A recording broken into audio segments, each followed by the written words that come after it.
हाँ मैं कर दूँगी. Yeah. We had a very heartwarming, goose pimple-inducing session with General Cardozo this morning. By now, most of you would be aware that we're crowdfunding this festival because funding has been extremely difficult this year. If you'd like to contribute to this festival and make sure that we come back next year and put up a great show, you'll find QR codes to donate everywhere. Please be generous with your support. Thank you. Thank you so much, Madhur. Hi, everyone. Can you take a seat if you're joining us? We're going to try and follow that firebrand session. I can ask you all very controversial questions as well. While we're waiting, let me just do a quick intro and let you know that the Truth Pill, in fact, all of our books are at the bookstore that's right here. The lovely Full Circle team is waiting for you, and they have curated a lovely collection. I thought we'd start with an audience question, but there's a bit of a little bit of difficulty here. We can wait for folks to settle down. Sorry, I have to request everybody, if you'd like to carry on speaking with Ujjal, please move along. You can find space in the library, also in the bar. You can head towards the back where you find snacks and lunch. Please move towards the back if you'd like to carry on your conversations. We need our panel to start, please. I'm going to have to start taking personal names now. I don't want to do that. Please hear me.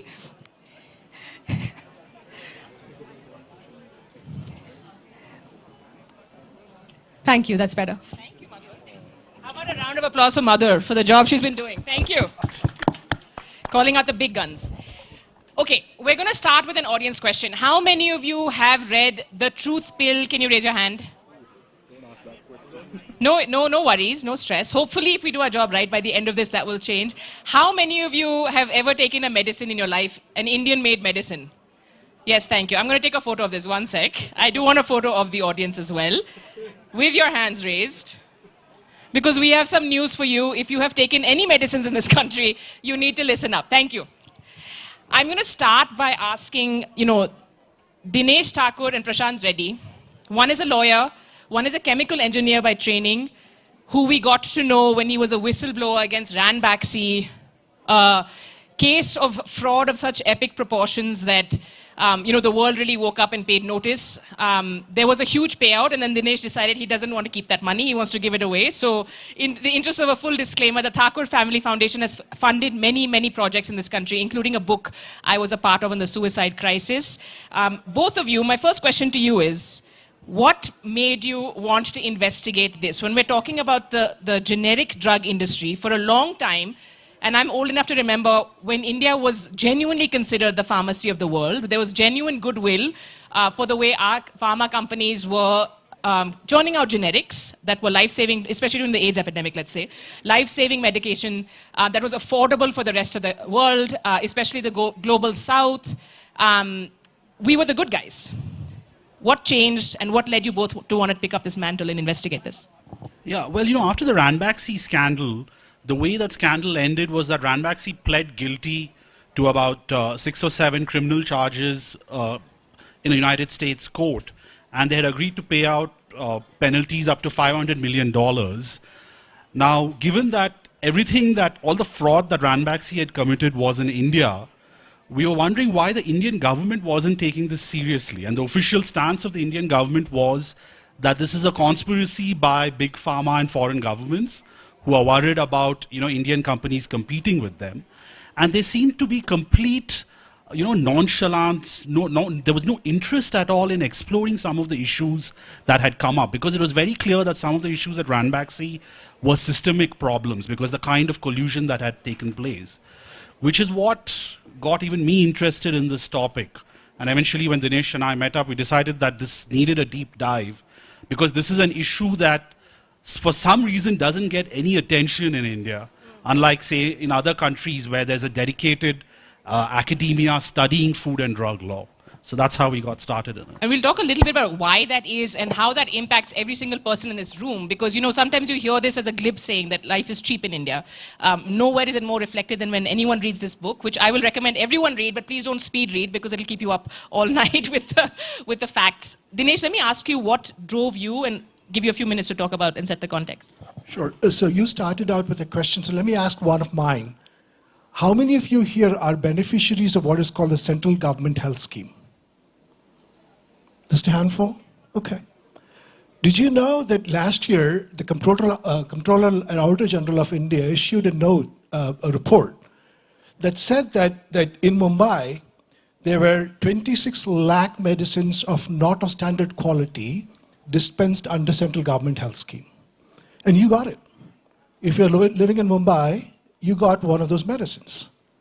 If you lived in Hyderabad, 28 lakh medicines were dispensed of not of standard quality, which means that they didn't do you any good. How many of you actually know about this?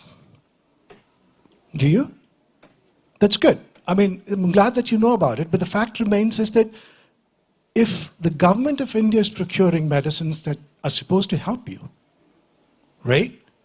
And then you find out after an audit that those medicines actually don't, and you end up taking them for a long period of time if you're afflicted with diabetes, if you have a heart condition, and those medicines don't really help you, then what is the point? And that is the reason why I think it's important to talk about what is it that our medicine supply is? Is it actually doing us good? And if it's not, what do we need to do to change that? And that is the purpose of this book. And Dinesh, let me ask you, because in the book you both talk about this as well. When we see in the headlines or buried somewhere, and you're not in the mainstream media, or maybe it's on digital media, but we read these stories about drugs being substandard. The popular wisdom is, okay, well, that just means that paracetamol I took didn't work. What's the big deal? Fine, it's low quality. It's a risk I'm willing to take because I don't have to pay a huge amount. But you talk about how it's actually, it can actually lead to fatalities. When we talk about substandard, can you talk to us about what that implication is? Yeah, so I mean, when you talk about quality issues with drugs, the popular perception amongst the media and the political community is that adulterated drugs or counterfeit drugs are the biggest problem. But that's actually a very small problem in India. The biggest problem in India is when manufacturers make medicines which don't comply with quality standards laid down by the government.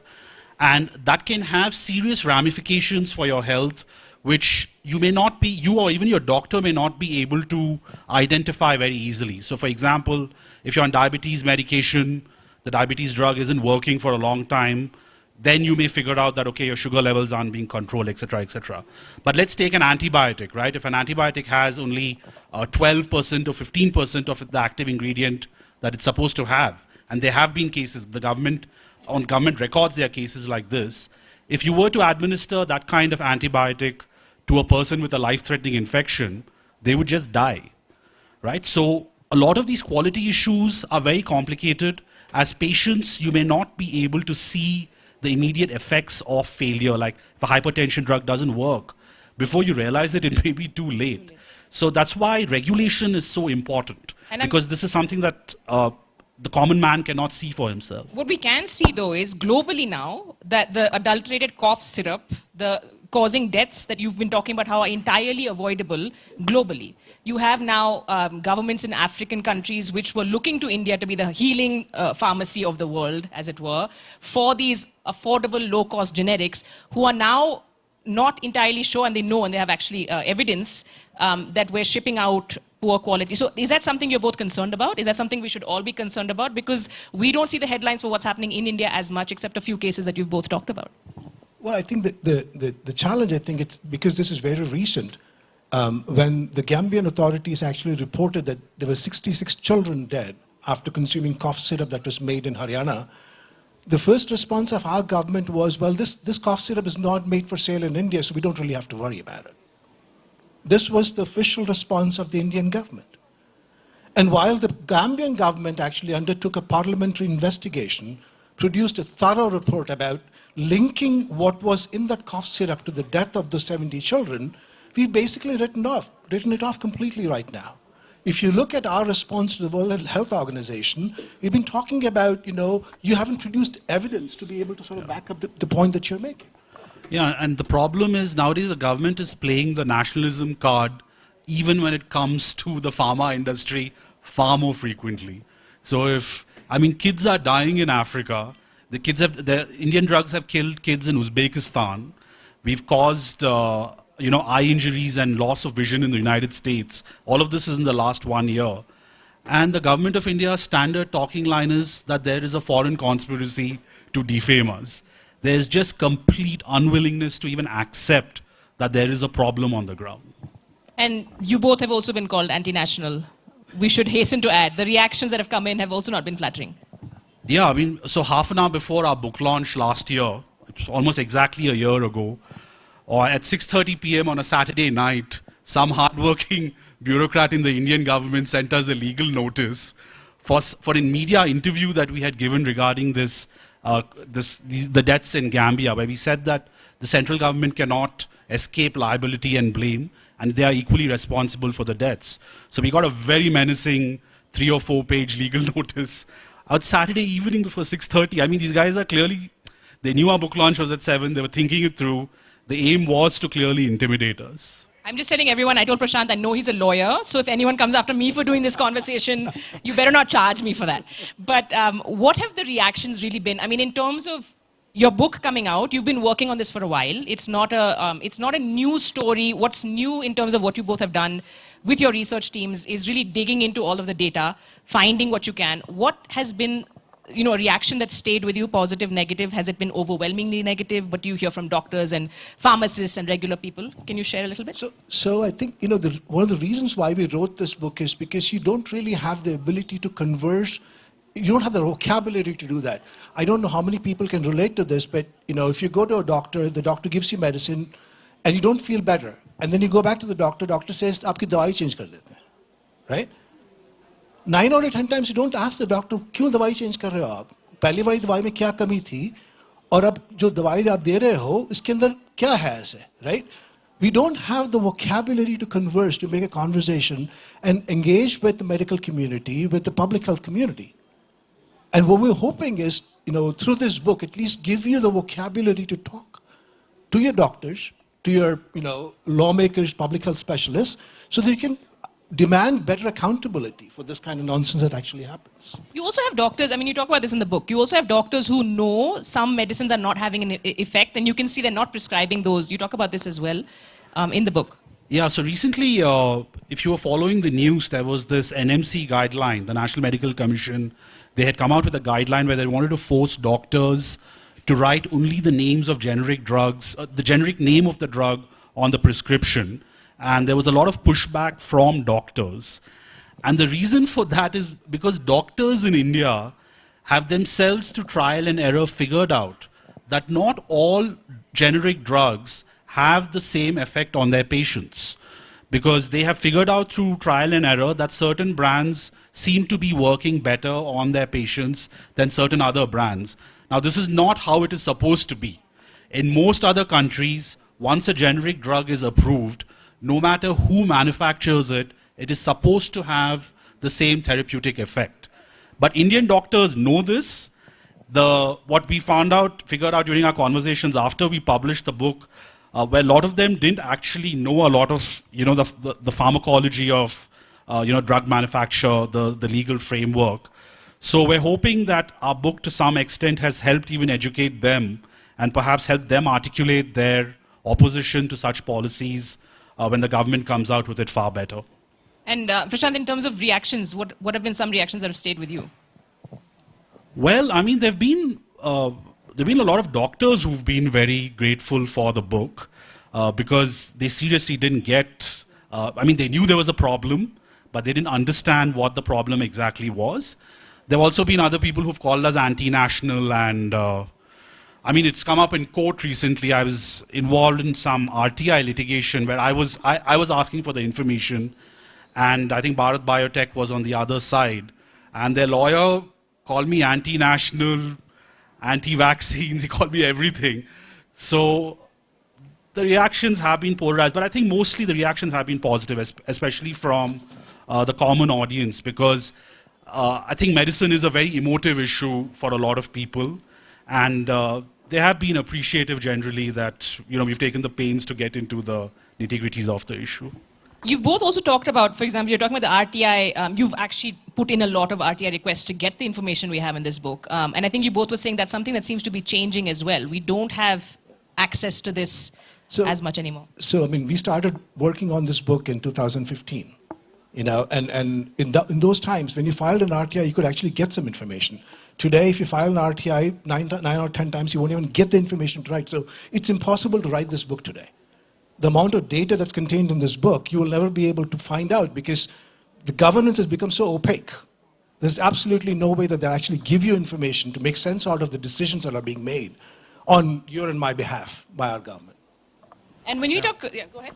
Yeah, I mean, there's been a visible change between the first term of the Modi government and the second term. Like in the first term, there were a lot of very sympathetic public information officers, even in central government ministries, who were sharing information with us under the RTI Act. And in the last 2-3 years, it's changed quite significantly. I mean, they reject RTI applications on absolutely absurd grounds. Just doesn't make any sense at all. Do you have, I mean, I think one obvious question is when you have folks like yourself showing that there are these huge gaps in terms of what, life-saving medicine could be and should be and what's actually on the ground, have you had anyone in government who's been, I know you mentioned a few people who've helped along the way, anyone in government at any level who's been willing to meet you halfway, who's actually pulled you in for a quiet meeting to say, what should we be doing better? So there are people, like in 2017, I met with a joint secretary in the Ministry of Health. His name was KL Sharma. And he tried to make some changes, bring in some reforms, but I think as a consequence of his advocacy and trying to make some changes, he was essentially reassigned to the National Commission of Women.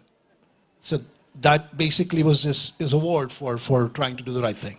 Yeah, I mean, most of his successors after that have barely pushed a file anywhere. And the fact that the NCW is like a demotion, I think, says a lot as well. That's another conversation. But, on a lighter note, why do you both not want to do something simpler? What keeps you going? Why did you decide to pick this as, like I was saying, the first question, what drove you to do it? You see how tough it's been. You see other people, I mean, and when we were chatting before this panel, was right when the liver doctor, I don't know who follows him on Twitter, or X, I'm sorry, the company formerly known as Twitter, where I used to work. We are seeing a lot of this kind of muzzling of people who are questioning the status quo in very, very different areas. We're talking about health and pharma right now. Why do you guys keep doing what you're doing? So, while I live in the US, my dad lives here. He's 86. And age is one of these things, when you get older, you do need medicine. I'm fortunate because, I was diagnosed a diabetic. And when I come to India, I bring my medicine. A lot of people actually who live in the United States actually take medicine from India. And I try to tell them, don't do that. Because the standards to which, this is an Indian company. The company that I bought medicine, that gives me medicine in the United States, is an Indian company. But they follow a very high standard in the United States. If I buy the same medicine in India, I have no confidence that the medicine is going to work. Now, I can't do this for my 86-year-old father who lives in this country. I can't buy medicine from the US and bring him here. I have to do what I can to change it on the ground here, right? That is the reason why I do it. It's personal. It is very personal. Prashant? Well, I mean, I've been a lawyer for the pharma industry also.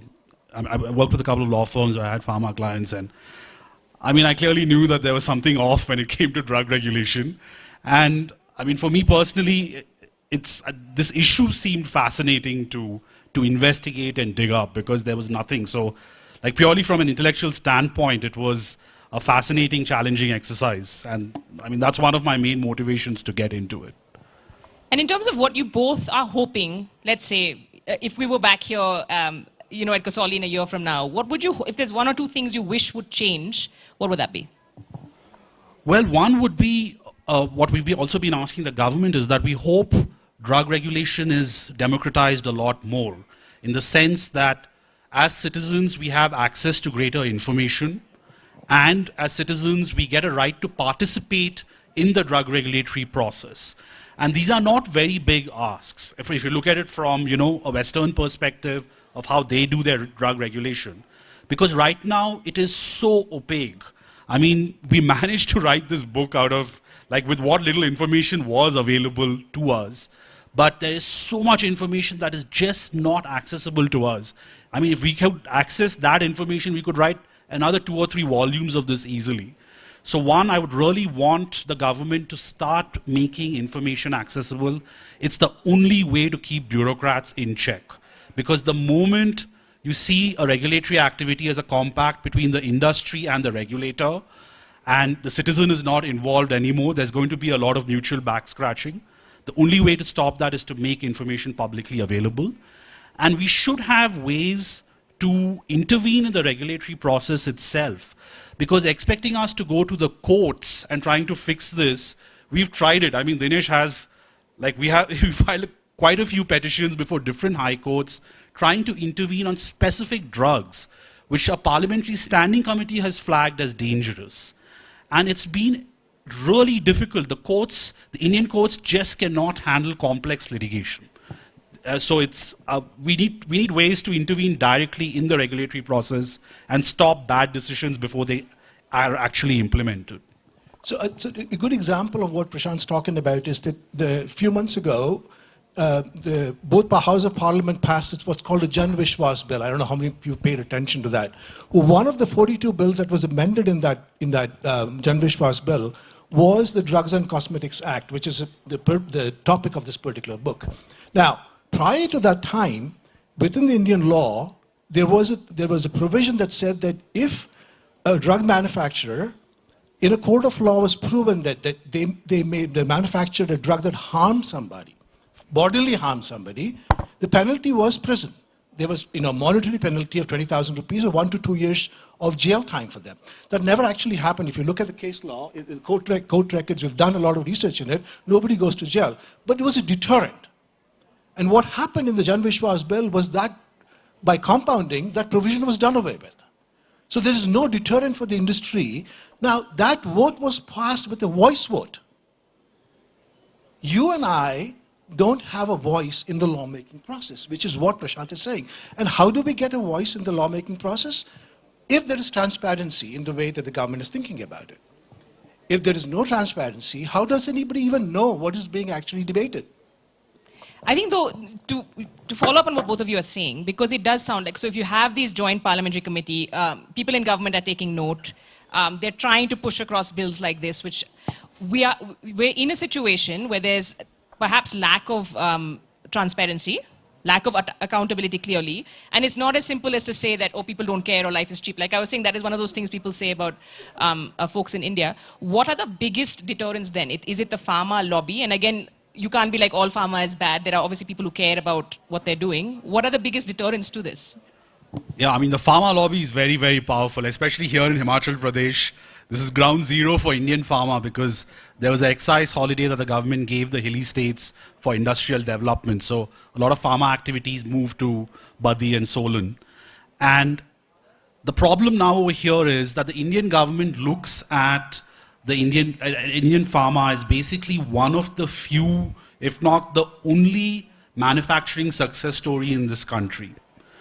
We have not succeeded, maybe now in automobiles a little bit, but pharma has been the traditional poster boy. It's earned India a lot of goodwill, a lot of foreign exchange, provide employment, etc., and also help to keep health costs down. So the industry has a lot of influence over government. I mean, these guys just have access to all levels of, from the minister down to the joint secretary, the drug controller general. They can just walk in and, get stuff done. And in technical terms, it's basically regulatory capture right now, where even the drug controller general of India, who's the top man to ensure, quality of drugs, there have been statements where they have made in public forums where they have clearly said that the interests of industry are as important to us as public health, which is, I'm sorry, that's the wrong equation when it comes to a drug regulator.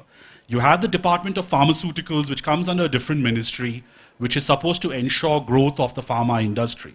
The only job of the drug regulator is to ensure that quality standards are maintained, which they do not do. There have been statements the DCGI has made in a public forum once where he said that if I had to apply American standards of regulation, I have to shut down more than half the Indian industry. That's not a statement you want to hear this man be, saying publicly. Yeah. But you know what it has tapped into is, we all have this feeling of like that sort of nationalistic, patriotic pride when it comes to the pharma industry, because we remember till the recent past, they were the good guys, right? They make a life-saving, generic, affordable medicines, which now we learn could be killing us all along.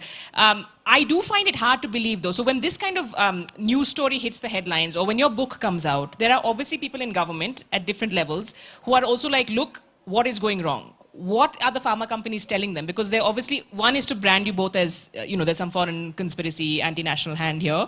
But what is the pharma industry saying in its defense? That these are one-off cases? Well, some of them are very transparent. So India has a big SME sector in the pharma industry, a small and medium enterprises sector. They say that if you want us to implement all these quality standards, we'll go bankrupt. And they say this publicly. So I think the other challenge again is that when it comes to medicines or access to medicine, the conversation is all about price, right? We think about how expensive it is to get a treatment. We think about how expensive it is to get drugs to treat cancer, right? That is where the conversation, it's all about price. Quality has never entered into our conversation until we started putting this kind of information out. And the reason why we want to do that is, I'm not trying to take away the concept of price, because price is an extremely important aspect of access to health. We don't want to become the United States. We want healthcare to be affordable. But what good is it if whatever little money that you have, you spend on medicine that doesn't work? And it actually causes you harm in the longer run. That conversation is important. And until now, we haven't had that conversation. And we need to have that conversation. That's what I'm saying.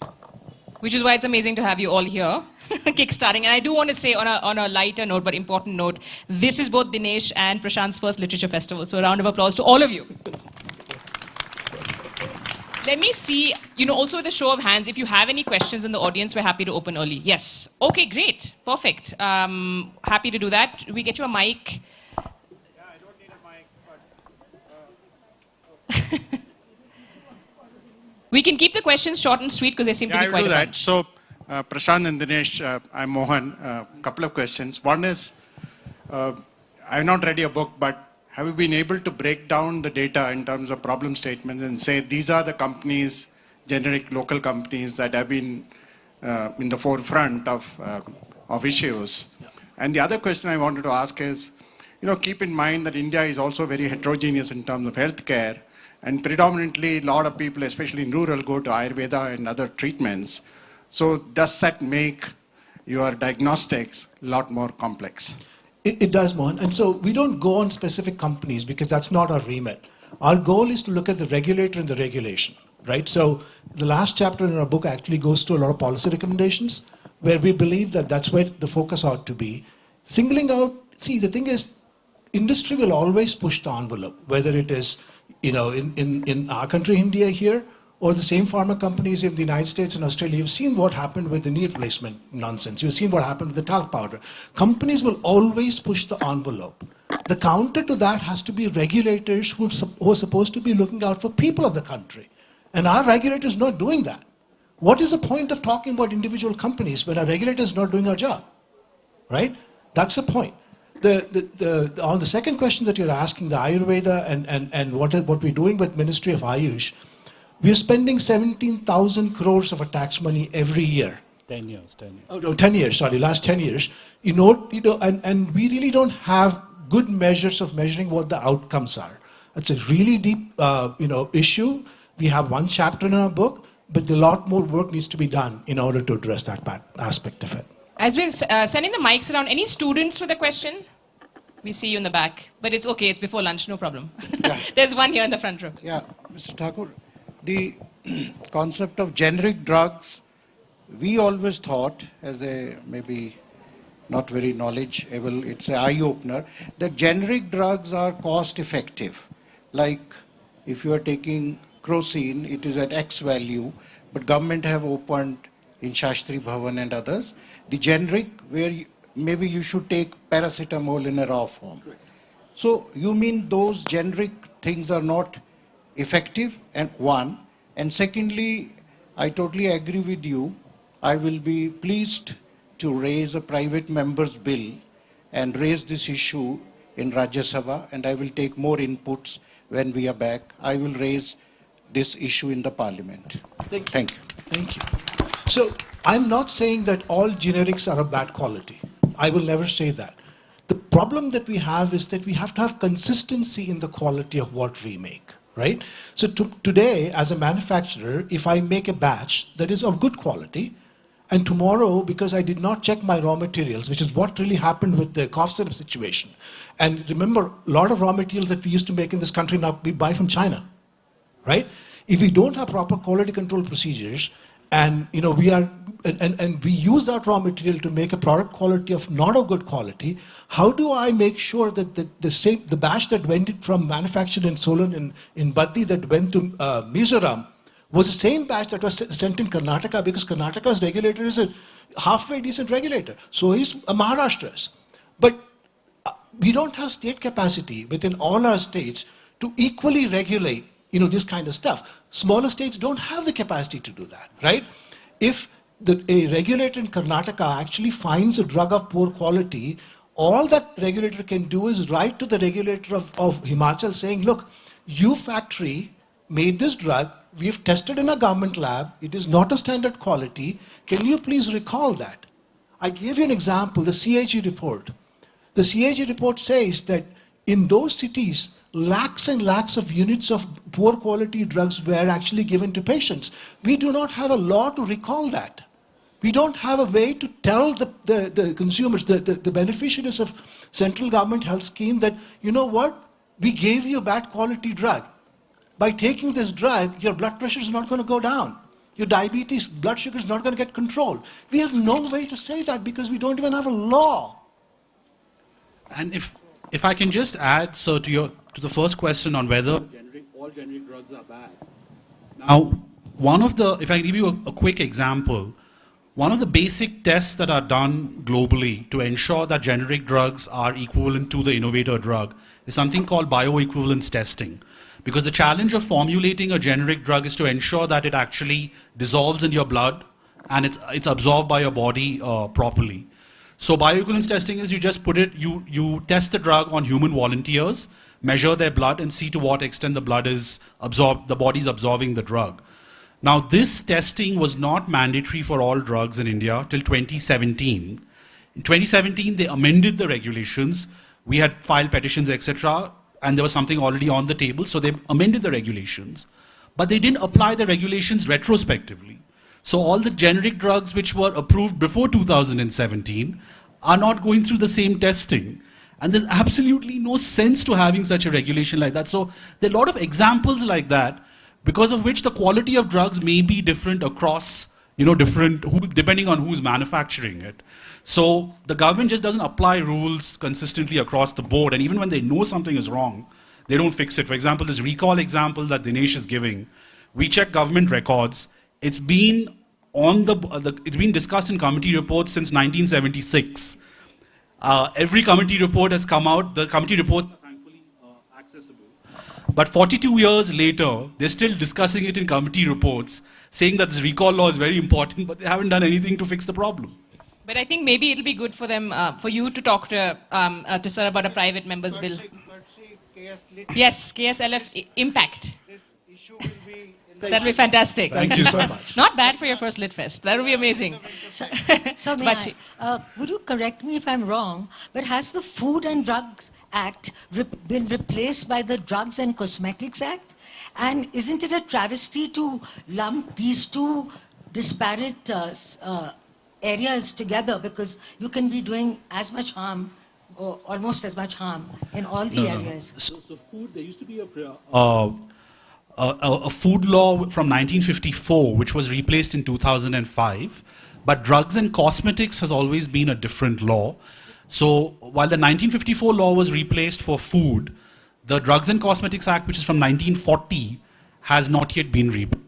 It's just been amended 8 times since independence. Yeah, because in the time that I was writing on food, on public health, this was the big issue, that if you put, food and drugs together, then, everything goes across the board, because one act is taking care of these two very different areas. And of course, you can get as much harm done by adulterated food, but drugs surely needs an act entirely to itself. Yeah, but there's some states which administer both of them together, like Maharashtra administers food and drug to the same department. But other states have a separation between food and drugs. But they have drugs and cosmetics anyway. Yeah, it's a central law, but the state is responsible for administering the law. Shouldn't we be fighting for an individual Yes, food yes, act, definitely. an individual cosmetics act, and an individual drugs act? So the hope is that when the government comes around to actually replacing this, this 1940 regulation that governs us at this point, they will actually look at all of these, because foods, drugs, devices, now medical care, we use a lot of devices, right? Auto injectors, implants, they also fall within the regulation as well. There are lots of these things will have to be addressed in a very unique and focused manner. And the hope is that when the government gets around to looking at this, they will actually pay specific attention to all of these things. That's your next column, Bachi, I'm going to say, I think. So yeah. Oh, your mic's not working. Maybe you want to give me this one. Thank you very much, sirs, and thanks for your crusade. And I first came to know about you through Bottle of Lies by Catherine Egan, and that's when I came to know about the rot in the system, the separate lines for Africa, for India, and the whole FDA fraud, clearances, etc. I have a very simple question. That's the book which kind of exposed, the whole issue, and that's where your whistleblowing, etc. And it's been about 6 or 7 years, I guess, since then. Correct. Are things the same? Are they worse? Or have they improved a little bit? So Bottle of Lies primarily focused on the United States, right? I mean, the entire book is about how badly their regulator failed to protect their patients, their citizens of the US, right? And there's been a significant change in the United States after that. Laws have been amended, regulations have changed in terms of inspection, but that book does nothing for us. I mean, the whole point of writing this book was to say, we are worse off than what they are, right? So this is what this book does. Yeah, and the response of the Indian government to Bottle of Lies was, the drug controller told the Ministry of Health, we should sue Catherine and the publisher. Again, I think I'm going to need legal representation after this festival. Okay, next question. But that was a really good reference. That was also the book where we first learned of the rot, as you said. Hi. So I just wanted to know, as a consumer, probably after this session and maybe after reading your book, we'll be more aware about having conversations. However, I, as a consumer, what can I do so that I'm not, I'm not affected by That's a great drug question. policy? So two things, like Prashant already said, the first thing is trust your doctor. One of the things that has happened in our country is that clinical medicine is actually practiced very differently. If you go and get treatment anywhere in the West, right, there are standards. So if you have an infection, you get antibiotics for 5 days. In our country, we prescribe antibiotic for 7 days. Why do we do that? We do that because doctors know you won't get enough antibiotic in 5 days, right? Doctors have figured out a way of working around these things. So if you have a good doctor, they will know what brands work, what brands won't, follow their advice. Second thing is demand better accountability. You've got a member of parliament here, right? Ask them to be able to do something about this stuff. I mean, look, what happened during COVID? Do you know that we've actually put 760 crores of money from poor and middle class people in the pockets of a company for selling favipiravir that does nothing for COVID? Happened here in this country. I'm sure you remember how many people were running for favipiravir, to buy favipiravir at that point in time, right? So we have systemic problems. Yeah, if I can add, an ideal answer would have been if we had a database where all these companies, their records, their conviction records, etc., is available, their quality inspection reports are available. Unfortunately, that's not the case. There are only 3 or 4 states which make their information available on a government website called XLN. That is when they do random testing.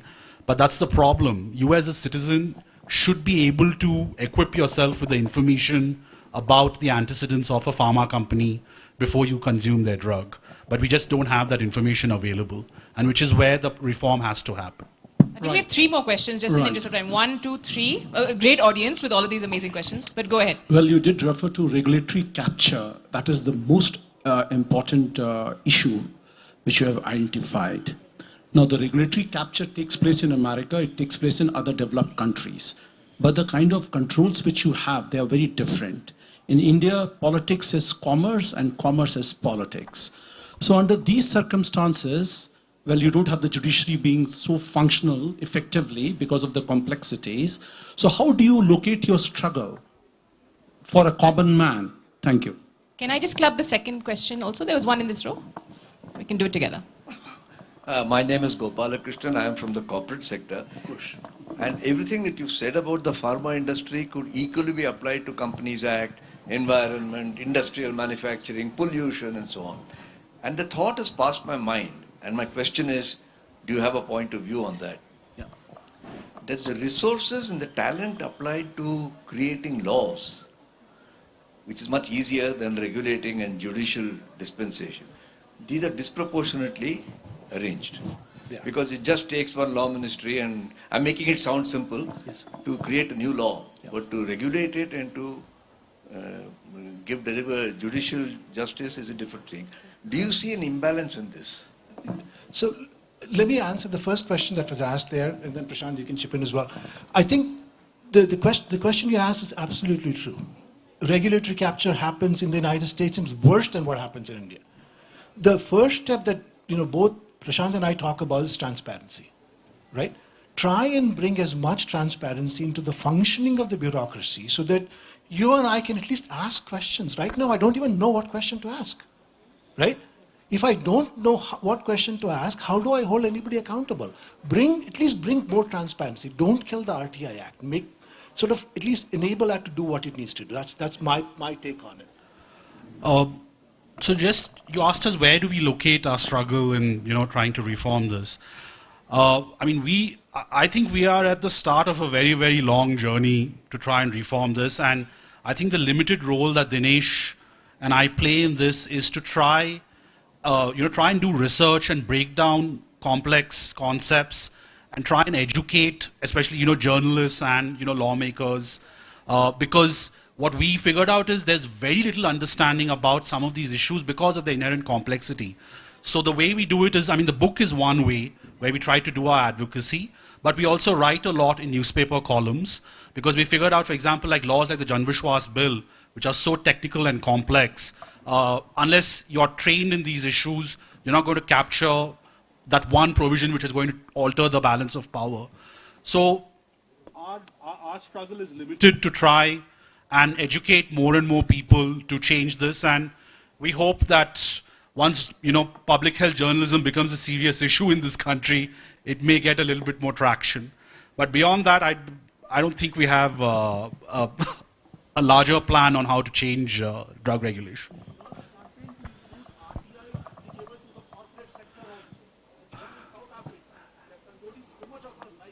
Yeah. I think, we want mandatory transparency requirements for pharma companies. That's a core part of our campaign. Also, taking a lesson from the first panel, let's not outsource all of this. You need more people to collaborate with you. So it's not that you both are going to be the only ones. Yeah. And then we have a last question here. It was about, what do you see in terms, this is Gopalakrishnan Tata Sons. So, given his experience, you're asking a question for which I don't think I'm capable of answering because I don't have but I'll give you 2 data points, and I think these are important data points to think about. And given your legacy and your pedigree in the corporate structure, I think it's extremely important for me to make this point. Remember what happened, India and China, we started out almost at the same time, and we were actually ahead of China in formulation and making generic drugs. Look at where China is today with their pharmaceutical industry. And we have to ask the question, what is it that they did differently? They are eating our lunch right now as far as API is concerned, right? That is a question that needs to be asked, but we don't want to answer that because we want to buy a cheap API from China and formulate it here. The second thing I'm going to ask you, and given, this is a lit fest, how many books on contemporary policy issues have you read in the last 5 years? We have great historians, wonderful novelists. How many books have you read in the last 5 years on contemporary policy issues, where you do a deep dive into one policy. And I think that is the answer that you're looking for, because if you don't fund those, if you don't encourage those, where is lawmaking coming from? Right? Where do we teach our people how to draft regulation? We have outsourced our lawmaking to the big five. We have consultancy companies advising the ministries of how to craft laws. And you know what happens when we do that? We lose control of our lawmaking. This is what, and I'm not talking about this government, this is something that's been happening for the last 20 years. And I'm asking you, how many books have you read on contemporary policy making? Yeah. And if you do not fund this kind of work, you don't research this kind of work. There's no time. I mean, there is always expect time. Sorry, she's been waiting for a while, very patiently. Yeah. Just one question. I wanted to ask, the pharma sends their representatives to all the doctors, and the doctors prescribe accordingly. So are they really aware whether the medicine will work, or do they just, with trial and errors, realize it's not working, or is it working? And so you had one, so this will be the last. Go ahead. Again? Yeah, yes? please. This is B.M. Singh from Amrita. I have a very difficult question, and I hope you will answer this. We are very proud of our heritage, culture, and all sort of thing, and we fall back every time to our 2,000 years, 5,000 years, 10,000 years back, what we were. The only question is, Ayurveda is nice. I have also tried and failed. Anyway, our Prime Minister, including lot many Indians, they say that in ancient time we had surgeons who could transplant animal head, elephant's head on the human beings. Is it possible today with so much of progress? And we must believe our Prime Minister, because he is the only person in India who tells only truth and nothing else.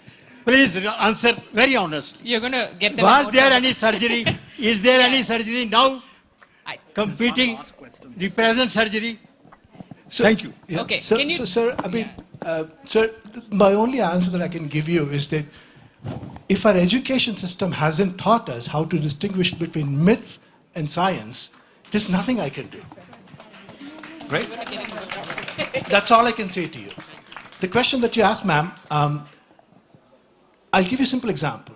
The code that governs the conversation between a pharmaceutical company and a doctor in our country is not mandatory. It's a voluntary code.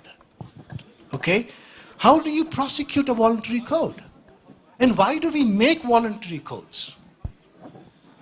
Right? Somebody thought it was important for us to have a code of conduct, right, between how the pharmaceutical company sells to the doctor, how the doctor understands what the pharmaceutical company says. If the pharmaceutical company is misrepresenting the benefits of their drug, how do we prosecute that if the code is voluntary, right? The question was asked, how do we actually locate ourselves in the lawmaking aspect of it?